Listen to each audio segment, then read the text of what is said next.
Hello, welcome back to my channel. உங்களுடன் நான். தேங்காவே இல்லாமல் தேங்காய் சட்னி பண்ணலாமாங்க? இப்படி பண்ணலாமாங்க.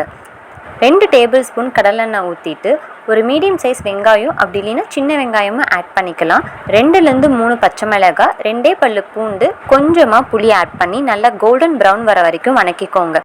கொஞ்சமாக அரைச்சா போதுங்க, எத்தனை பேர் வேணாலும் சாப்பிட்டுக்கலாங்க. இன்ஸ்டண்ட்டாக குயிக்காக ரெடி பண்ணிக்கலாம். தேங்காவே இல்லைன்ட்டு கவலைப்பட தேவையில்லைங்க. இதுவும் தேங்காய் சட்னி மாதிரி அவ்வளோ சூப்பராக இருக்குங்க.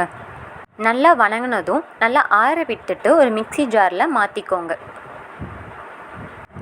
1/4 கப் வேர்க்கடலை, 1/4 கப் பொட்டுக்கடலை. வேர்க்கடலை தோல் சேர்த்து கூட நம்ம ஆட் பண்ணிக்கலாம். கூடவே கொஞ்சம் கருவேப்பிலை, தேவையான அளவு உப்பு சேர்த்து நல்லா கெட்டியாக அரைச்சி எடுத்துக்கோங்க. வேணுங்கிறப்ப நம்ம தண்ணி ஊற்றி மிக்ஸ் பண்ணிக்கலாம். எப்பயும் போல் கடுகு உளுத்தம் பருப்பு போட்டு தாளித்து எடுத்துருங்க.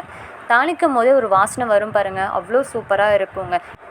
இட்லிக்கு, தோசைக்கு, பணியாரத்துக்கு எல்லாத்துக்குமே சூப்பராக இருக்குங்க. நீங்களும் ட்ரை பண்ணி பாருங்கள். தேங்க்ஸ் ஃபார் வாட்சிங்.